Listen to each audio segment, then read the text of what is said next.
Hello dear students, आज की इस वीडियो में हम क्लास 12th के सिलेबस में आगे बढ़ते हुए स्टडी करेंगे कैपेसिटर। तो चलिए विदाउट वेस्टिंग एनी टाइम बात करते हैं कैपेसिटर की। कैपेसिटर क्या होता है?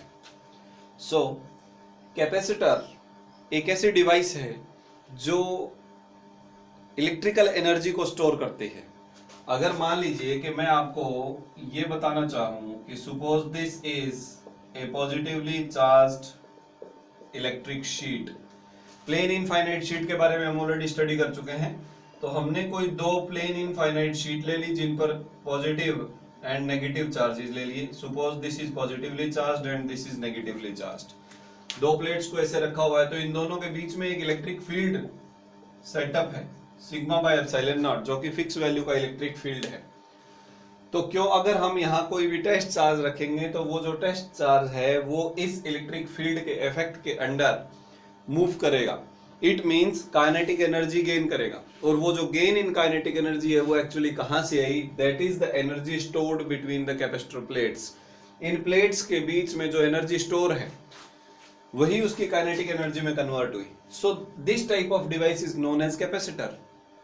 तो कैपेसिटर एक्चुअली क्या है? एक ऐसी डिवाइस जो इलेक्ट्रिकल एनर्जी को स्टोर करता है दिए गए चार्ज के रूप में। इसे हमने कुछ चार्ज दिया हुआ है। Sometimes it is also said it is a device which is used to store electric charge. तो हम दोनों ही डेफिनेशन यहाँ कह सकते हैं। It is a device which is used to store charge, device which is used to store charge और electrical energy between the capacitor plates, between two conductors like this। या फिर हम कह सकते हैं it is a device consisting of two conductors with insulator between them। दो conductor के बीच में अगर इंसुलेटर मीडियम रखें तो ऐसी एक डिवाइस को हम कैपेसिटर कहते हैं। तो ये हमारे पास एक जनरल कैपेसिटर का हमने एग्जांपल लिया है। अब क्योंकि कैपेसिटर है तो वो कुछ चार्ज स्टोर करेगा। चार्ज स्टोर करता है, इलेक्ट्रिकल एनर्जी स्टोर करता है। तो कितना चार्ज स्टोर करेगा? देखिए बच्चों, मान लेते हैं कि ये दो कैपेसिटर प्लेट्स हैं। दूसरी चीज ये कि एक पॉजिटिवली चार्ज होती है और दूसरी इक्वल नेगेटिवली चार्ज होती है due to induction phenomena. We will discuss that also. चलिए, अगर ये जो कैपेसिटर प्लेट है इसको हम पॉजिटिव किसी बैटरी के पॉजिटिव एंड से जोड़ दें और इस कैपेसिटर प्लेट को हम बैटरी के नेगेटिव एंड से जोड़ दें, V हम कुछ पोटेंशियल डिफरेंस अप्लाई करेंगे। तो एक्चुअली होता क्या है, ये जो पॉजिटिव प्लेट है इस कंडक्टर के अंदर जो इलेक्ट्रॉन्स है उन्हें अपनी तरफ अट्रैक्ट करेगी। तो इसके अंदर के जो इलेक्ट्रॉन्स है वो इधर फ्लो करेंगे। जब इलेक्ट्रॉन इधर फ्लो करेंगे तो इलेक्ट्रॉन की कमी की वजह से ये जो प्लेट है ये पॉजिटिव चार्ज होती जाएगी। सपोज यहाँ से n इलेक्ट्रॉन हमने इधर ट्रांसफर कर दिए। अगर n इलेक्ट्रॉन ट्रांसफर कर दिए तो यहाँ पर प्लस n इंटू ई चार्ज हो जाएगा। क्वांटाइजेशन हम ऑलरेडी पढ़ चुके हैं। उतने ही इलेक्ट्रॉन बैटरी को मिल जाएंगे और बैटरी का जो नेगेटिव है वो क्या करेगा? इधर n इलेक्ट्रॉन्स को सप्लाई कर देगा। इलेक्ट्रॉन इधर सप्लाई हो गए, n इलेक्ट्रॉन इधर सप्लाई हो गए, तो ये इक्वली नेगेटिव चार्ज हो गया माइनस का n इंटू ई। तो इट मीन्स जो बैटरी के पास जितना चार्ज ऑलरेडी था वो उतना ही रहा, उसने पीछे से कुछ चार्ज लिया और आगे शिफ्ट कर दिया। Actually this is nothing else than conservation of charge. यहाँ पर भी चार्ज कंजर्व रहा है। दोनों प्लेट्स और बैटरी को मिलाकर ओवरऑल पहले सब सिस्टम हमारा न्यूट्रल था। या दोनों प्लेट्स की बात करें तो दोनों प्लेट का जो सिस्टम था यानी हमारा जो कैपेसिटर था वो न्यूट्रल था। इसने पॉजिटिव चार्ज Ne एक्वायर किया by providing n electrons to this negative plate. तो इसने n इलेक्ट्रॉन नेगेटिव प्लेट को दिए, जिससे यहाँ पर प्लस Ne चार्ज हो गया और यहाँ माइनस Ne चार्ज हो गया। तो ये हमारा सिस्टम है कैपेसिटर। कैपेसिटर कैसे चार्ज होता है उसके बारे में मैंने आपको आइडिया दिया है। अब हम एक बात का अंदाजा लगा सकते हैं कि ये जो बैटरी की स्ट्रेंथ यानी पोटेंशियल डिफरेंस जितना ज्यादा स्ट्रॉन्ग होगा उतना ही ज्यादा हम दोनों बैटरीज को, दोनों प्लेट्स को चार्ज कर सकते हैं। मान लीजिए कि मैं यहाँ पर 2 वोल्ट का पोटेंशियल डिफरेंस लगाऊं और दोनों को मैंने कुछ चार्ज, सपोज ये प्लस Q1 चार्ज हो गया, ये माइनस Q1 चार्ज हो गया। अगर हम इस पोटेंशियल डिफरेंस को डबल कर देंगे देन यू विल सी कि ये डबल चार्ज हो जाएगा और ये भी डबल चार्ज हो जाएगा, -2Q1 + 2Q1 like this. It means हम जैसे जैसे पोटेंशियल डिफरेंस बढ़ाते जाएंगे वैसे वैसे जो चार्ज स्टोर्ड है वो बढ़ता जाएगा। तो हम ये कहें कि Q जो है वो डायरेक्टली प्रोपोर्शनल होता है V के। Charge stored to the capacitor is directly proportional to potential difference applied. Charge stored is directly proportional to potential difference applied. Fine. तो अगर हम इस proportionality को हटा दें then we will get a constant. जब हम इस proportionality को हटाएंगे तो हमें एक constant मिलेगा and that constant is capacitance. This constant is capacitance. अब कैपेसिटेंस एक्चुअली है क्या? मैथमेटिकली तो आप इसे डिफाइन कर सकते हैं Q बाई V से, charge stored per unit potential difference applied, charge stored per unit potential difference applied, but actually it is nothing else than the capacity of a device to store charge. Capacitance actually किसी डिवाइस की capacity को show करता है, it is the capacity of a device to store charge और electrical energy. Okay fine. तो जैसे जैसे अगर चार्ज ज्यादा स्टोर होगा वैसे वैसे इलेक्ट्रिकल एनर्जी भी ज्यादा स्टोर होगी, क्योंकि जो इलेक्ट्रिक फील्ड है वो surface density divided by epsilon not के बराबर है और surface density charge by area के बराबर है। तो एरिया हमारे पास फिक्स है, तो अगर हम ज्यादा चार्ज देंगे कैपेसिटर को तो उसके बीच में ज्यादा इलेक्ट्रिकल एनर्जी स्टोर होगी। तो हम कह सकते हैं कि अगर आप चार्ज ज्यादा सप्लाई करेंगे तो ज्यादा कैपेसिटेंस होगा।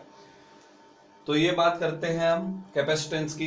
अभी हम कैपेसिटर के साथ ही आगे बढ़ चुके हैं, तो हम जान चुके हैं कि कैपेसिटेंस क्या होता है। तो कैपेसिटेंस होता है डियर स्टूडेंट्स किसी भी कैपेसिटर की कैपेसिटी इलेक्ट्रिकल एनर्जी को स्टोर करने की। So that is capacitance. Capacitance C, it is the capacity of a capacitor to store charge और इलेक्ट्रिकल एनर्जी।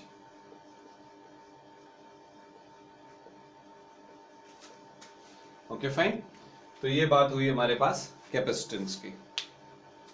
अच्छा, दूसरी चीज ये कि जब हम कैपेसिटर प्लेट्स की बात करते हैं, ये हमारे पास दोनों कैपेसिटर प्लेट्स हैं, एक पॉजिटिवली चार्ज है दूसरी नेगेटिवली चार्ज है, जिसकी वजह से यहां पर sigma by epsilon not electric field setup हो गया है, सिग्मा बाय एप्सिलॉन नॉट। अगर हम इस पोटेंशियल डिफरेंस को बढ़ाते जाएं मच तो अगर हम इस पोटेंशियल डिफरेंस को ज्यादा बढ़ाएंगे तो जो चार्ज है वो इंक्रीज होता जाएगा। बट द प्रॉब्लम इज अगर आप पोटेंशियल डिफरेंस बढ़ाएंगे तो यहाँ पर स्ट्रॉन्ग इलेक्ट्रिक फील्ड सेटअप होता जाएगा, जिसकी वजह से जो इंटरवीनिंग मीडियम है, दोनों प्लेट्स के बीच का जो मीडियम है वो कंडक्टिंग बन सकता है।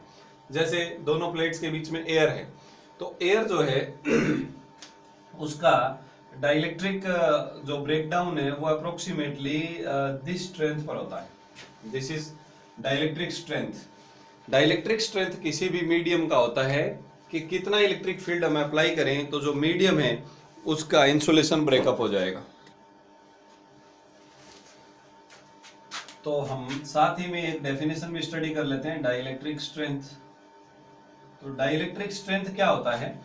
कोई भी जो हमारे पास इंसुलेटिंग मीडियम है, जैसे कि एयर है, हमारे बीच में भी जो एयर है वो क्या है? डाइलेक्ट्रिक मटेरियल है, या फिर हम यूं कहें इंसुलेटिंग मटेरियल है। इसके अंदर से करंट डायरेक्टली फ्लो नहीं हो सकता है, बट इसका भी इंसुलेशन ब्रेकडाउन हो सकता है। मतलब अगर हम 1 मीटर एयर थिकनेस के ऊपर 4 × 10⁻⁶ वोल्ट का पोटेंशियल डिफरेंस अप्लाई कर दें तो जो एयर है वो आयोनाइज हो जाएगी, यानी एयर का डाइलेक्ट्रिक ब्रेकडाउन हो जाएगा। तो वो मैक्सिमम इलेक्ट्रिक फील्ड जो कि कोई भी मीडियम विदस्टैंड कर सकता है, बियर कर सकता है डाइलेक्ट्रिक ब्रेकडाउन से पहले, तो उसे हम उसकी डाइलेक्ट्रिक स्ट्रेंथ बोलते हैं। तो ये डाइलेक्ट्रिक स्ट्रेंथ है। अगर हम इसे सेंटीमीटर स्केल पर बात करें, सेंटीमीटर स्केल के ऊपर, तो ये अप्रोक्सीमेटली 4 × 10⁴ वोल्ट पर सेंटीमीटर हमारे पास हो जाएगा। तो यानी लगभग ये 40,000 वोल्ट के आसपास की बात हो गई।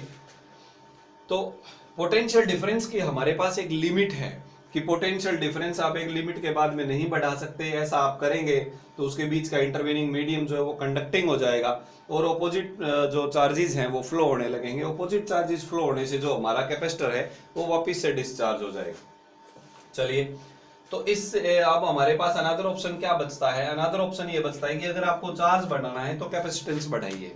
अगर आप चाहते हैं कि ज्यादा चार्ज आपको स्टोर करना है ज्यादा चार्ज स्टोर करना है तो कैपेसिटर का जो कैपेसिटेंस है वो ज्यादा होना चाहिए। तो कैपेसिटर की कैपेसिटेंस की हम बात कर सकते हैं, बट अब इसके ऊपर भी हमारे पास एक लिमिट है। कैपेसिटेंस जो है उसका ऐसा यूनिट मैं आपको बताता हूँ। कैपेसिटेंस का जो ऐसा यूनिट है कूलाम पर वोल्ट। यहां से अगर आप ऐसा यूनिट की बात करें तो ये है कूलाम पर वोल्ट, जिसे हम बोलते हैं फैरेड। तो फैरेड जो है वो ऐसा यूनिट है, बट 1 फैरेड की अगर हम बात करें, it is very very bigger unit of capacitance. 1 farad जो है वो कैपेसिटेंस का बहुत बड़ा यूनिट है। अगर हम अर्थ की बात करें तो अप्रोक्सीमेटली 711 माइक्रोफैरेड कैपेसिटेंस ही अर्थ स्टोर कर सकता है।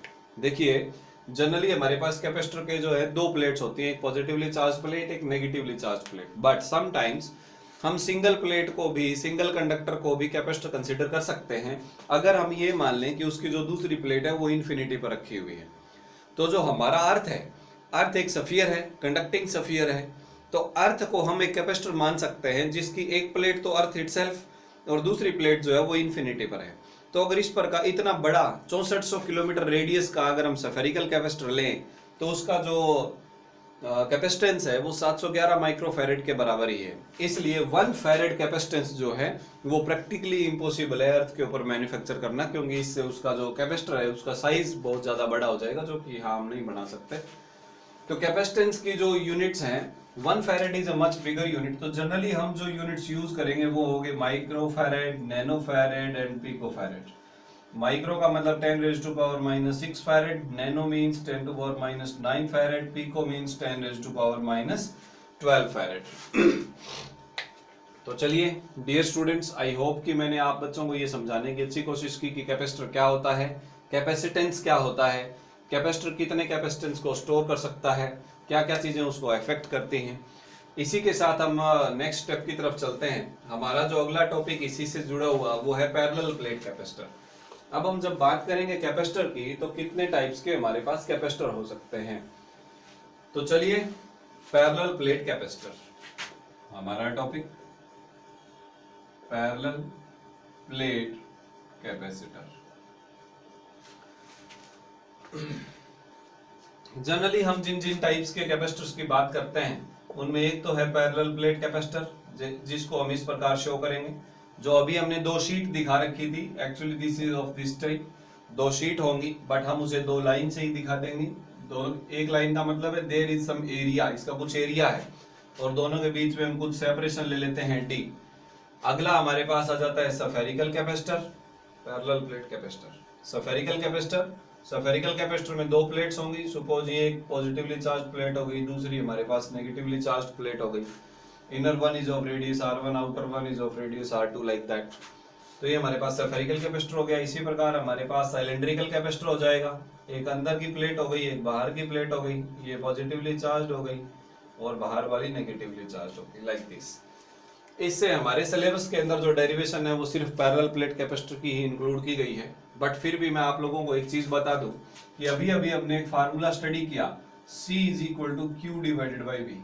यानी किसी भी टाइप के कैपेसिटर की अगर आपको कैपेसिटेंस फाइंड आउट करनी है तो आप क्या कीजिए, चार्ज तो हम मान लेंगे, कोई भी एक प्लेट के ऊपर जितना चार्ज होगा उतना ही दूसरी पर होगा। मान लीजिए यहाँ पर पॉजिटिव चार्ज +Q है तो यहाँ -Q होगा, इस पर +Q इनर साइड पर है तो यहाँ भी -Q होगा, यहाँ पर पॉजिटिव Q है तो यहाँ नेगेटिव Q होगा, देयर इज नो डाउट।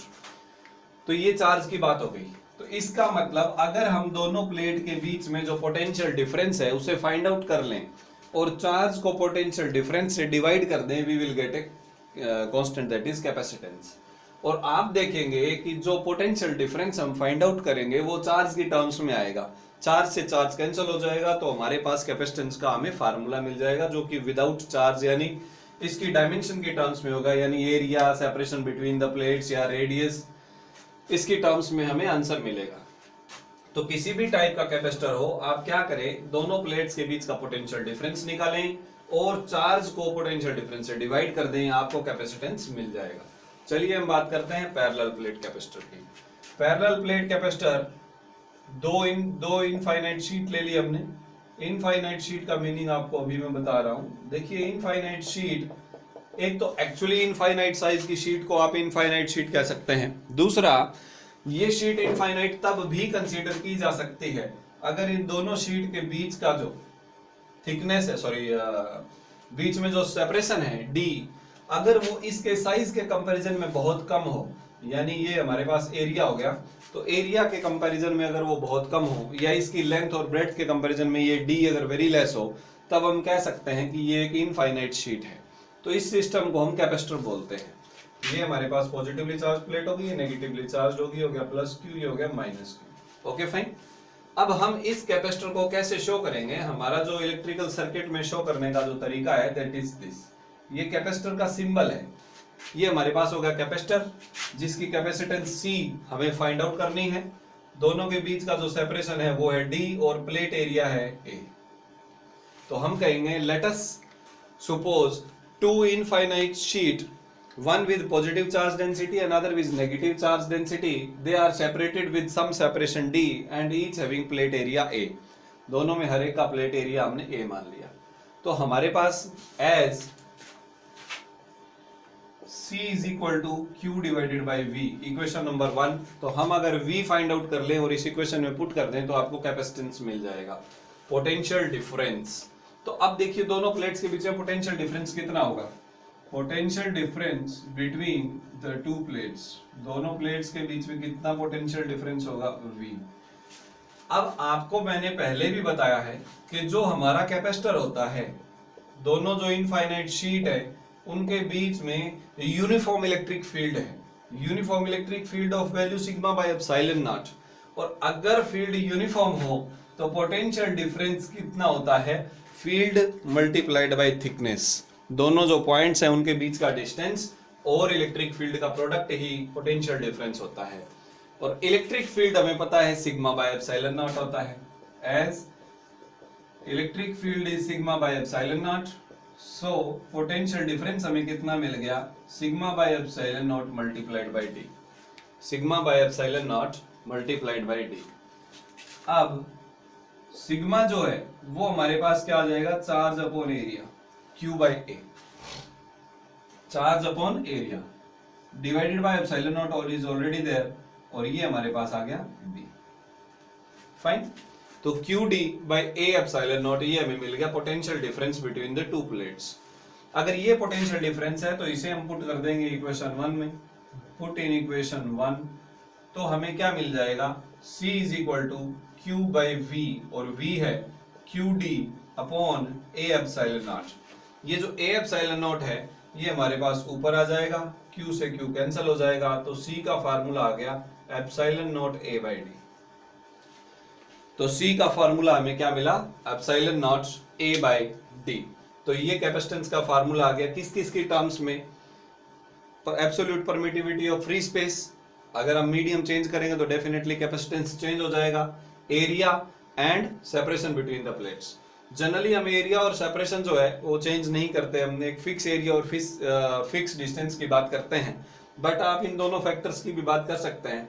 अगर आप प्लेट एरिया बढ़ाते हैं तो कैपेसिटेंस बढ़ जाता है, यानी आप ज्यादा एरिया की प्लेट लेंगे तो ये बढ़ जाएगा।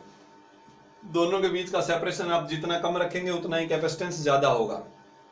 तो यहाँ से आप 3 अलग अलग फैक्टर्स देख सकते हैं जिन पर कैपेसिटेंस डिपेंड करता है। नंबर 1 एरिया पर डायरेक्टली डिपेंड करता है, नंबर 2 दोनों के बीच के थिकनेस पर इनवर्सली डिपेंड करता है, और नंबर 3 मीडियम पर डिपेंड करता है। ही डिपेंड्स ऑन मीडियम। तो हम जनरली बात करेंगे सबसे इंपॉर्टेंट फैक्टर जो है medium between the plates. Area और डिस्टेंस की बात बहुत ही कम इस फील्ड में की जाएगी, या फिर हम यूं कहें कि कॉम्पिटिटिव सेक्शन में आप तीनों फैक्टर्स के ऊपर बात कर सकते हैं। तो चलिए हम बात करते हैं इफेक्ट ऑफ मीडियम। दोनों प्लेट्स के बीच में आपने एयर मीडियम या वैक्यूम मीडियम कंसीडर किया हुआ है। If medium between the plates is changed, if medium between the plates is changed, अगर आप इसे चेंज कर देंगे तो क्या होगा? C medium, capacitance for medium will be permittivity of medium into A by D। अब ये जो परमिटिविटी है हम ऑलरेडी स्टडी कर चुके हैं। एप्सिलॉन इज इक्वल टू होता है एप्सिलॉन नॉट एप्सिलॉन आर, यानी permittivity of medium multiplied by relative permittivity. तो ये आपके पास आ जाएगा epsilon r epsilon naught A divided by D। अब आप यहां से देखिए epsilon naught A by D क्या है, वैक्यूम के केस का कैपेसिटेंस है। तो हम कह सकते हैं कि मीडियम का जो कैपेसिटेंस है, capacitance in case of medium is equal to K या एप्सिलॉन आर, एक ही बात है। के जो है dielectric constant, epsilon r relative permittivity, एक ही चीज है। Epsilon r into C in case of vacuum.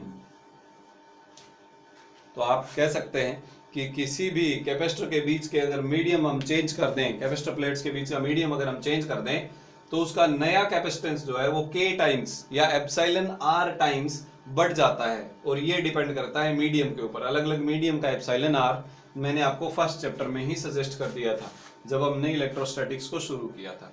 तो डियर स्टूडेंट्स, ये था हमारे पास पैरेलल प्लेट कैपेसिटर। आप पैरेलल प्लेट कैपेसिटर के कंसेप्ट को आई होप समझ चुके होंगे। इसमें कौन कौन से फैक्टर्स काम करते हैं, मीडियम के साथ कैपेसिटेंस के ऊपर क्या इफेक्ट पड़ता है, एंड सो ऑन। अब इसके साथ ही आप कुछ प्रैक्टिस क्वेश्चंस ट्राई कर सकते हैं एनसीईआरटी की बुक से या कोई भी अदर बुक से आप न्यूमेरिकल्स को ट्राई कर सकते हैं। चलिए, ये था हमारा आज का टॉपिक कैपेसिटर के बारे में। नेक्स्ट क्लासेस में, अपकमिंग वीडियोस में हम इसके रिलेटेड न्यूमेरिकल्स डिस्कस करेंगे और कैपेसिटेंस में कितनी एनर्जी स्टोर हो सकती है उसे भी डिराइव करेंगे। कैपेसिटर को आप कैसे कैसे एक से ज़्यादा कैपेसिटर्स को जोड़ सकते हैं उसके बारे में भी स्टडी करेंगे। जब तक हम नेक्स्ट वीडियोस के साथ आते हैं तब तक आप घर में रहें, सुरक्षित रहें, पढ़ते रहें। जय हिंद।